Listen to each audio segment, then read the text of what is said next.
drinking, Diana surprise you, or as William calls it, Caroline upends your expectations. So this is, yeah, if you want to cook something after a night of drinking, you get up early, try to see what you have.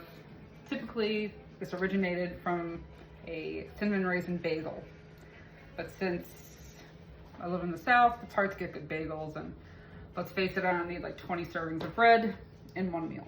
So I use low carb cinnamon raisin toast. It's not bad, but it's not a New York bagel. So I start by toasting that, which I think you know how to do. And then I'm gonna show you how to cook the perfect eggs for it.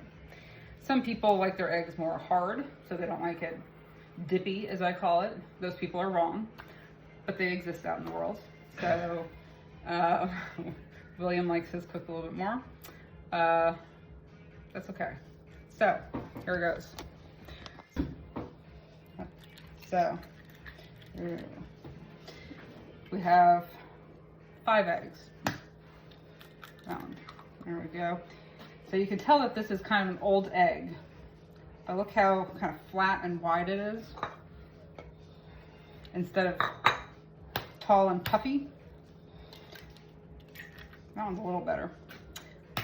And there'll be that little squiggly white thing in there that always looks like, ooh, see, that looks nice. See the difference of, let's see, that egg, because it's like a little more formed. That means it's a fresher egg.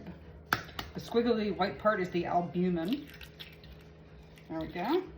And that kind of attaches to either side of the egg shell. And it's best to crack it in a bowl or something like that, because when you put it in the pan, you want to gently put it in there and not break the yolk. So now we're going to toast the bread, and I'll meet you at the pan. All right, so start heating up a pan. Now there's 2 kinds of pans you could use. This is a stick pan, a Viking pan, which is a good brand, but everything will stick to this like crazy, This is a ceramic coated pan. Nothing really sticks to it. Put it over low to medium heat. I have, let's see, mine goes from, let me say, mine goes to 7. I usually keep it on like 3 or 4. How's this bread looking? Bread's looking pretty good. Try that. Yeah. All right, so you melt your butter. The important thing is to make sure you have a lid. Depending on how many eggs you make, kind of depends on your pan. So, let's see. I try to, where's my,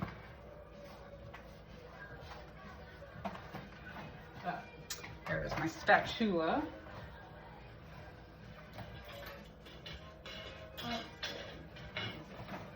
There we go. I probably could have used a bigger pan for this many eggs, but I'm gonna try to separate them out a little bit. You guys stay over there. I'm gonna turn the heat up probably to a 4, and then put the lid on it. This also goes well if you put bacon on it. It's sweet and savory. All that. Yeah. All right. So while that's cooking, grab your plates. You can put salt and pepper on there. I don't think it really needs it.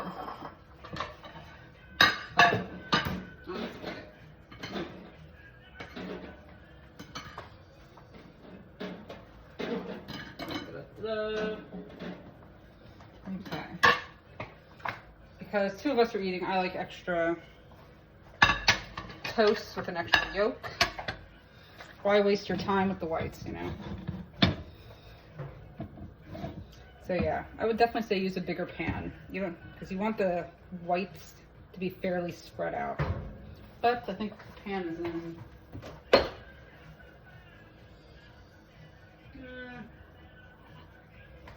You mind if these dishes are clean, so. No, that's actually not too bad. Okay, see how it's kind of turning white in some places? If you feel like it's getting unevenly cooked, just turn it down a little bit.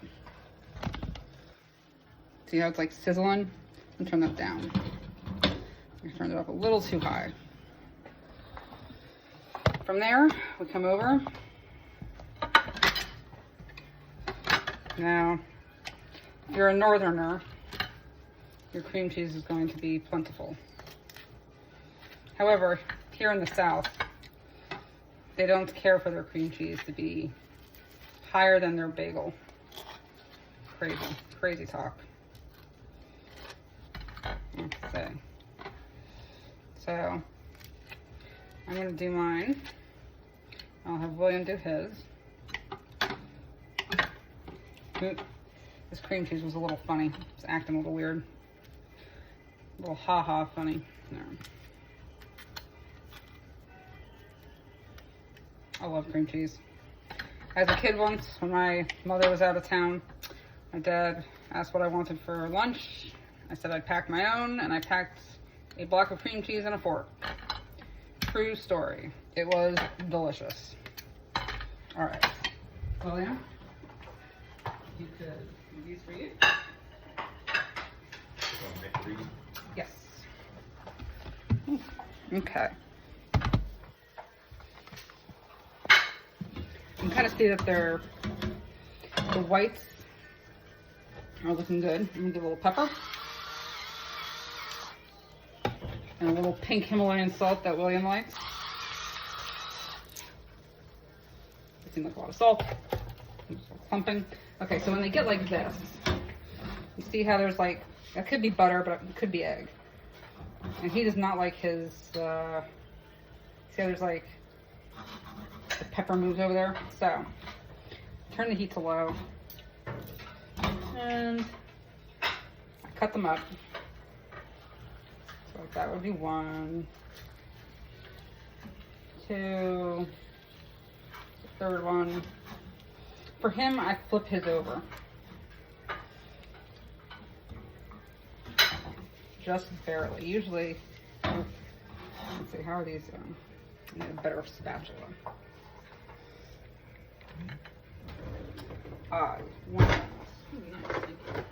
Let's use my grandmother's spatula. Okay, a little bit wider. Just gently try to fold them over. This one's not going so well.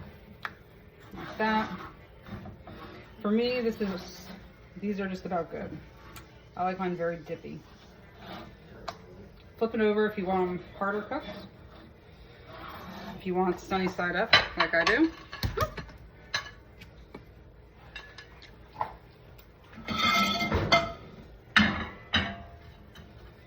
Okay.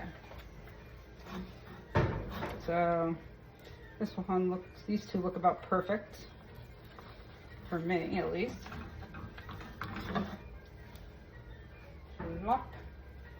And then I want one last one, so I'm going to take this one. So I'm going to turn the heat off. I always turn it off a little too soon because your eggs will continue to cook. So if I want this one for me, I'm going to just flip that one over. Here's William's.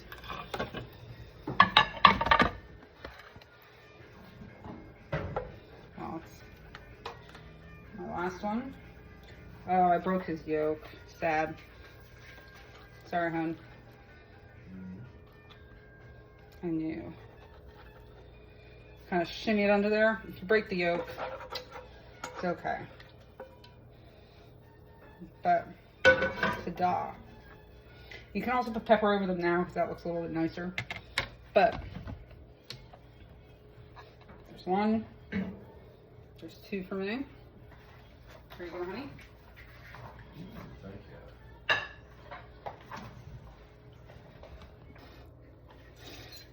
All right, so when you cut into it, you can see there, you can pop the yolk if you want to keep it clean.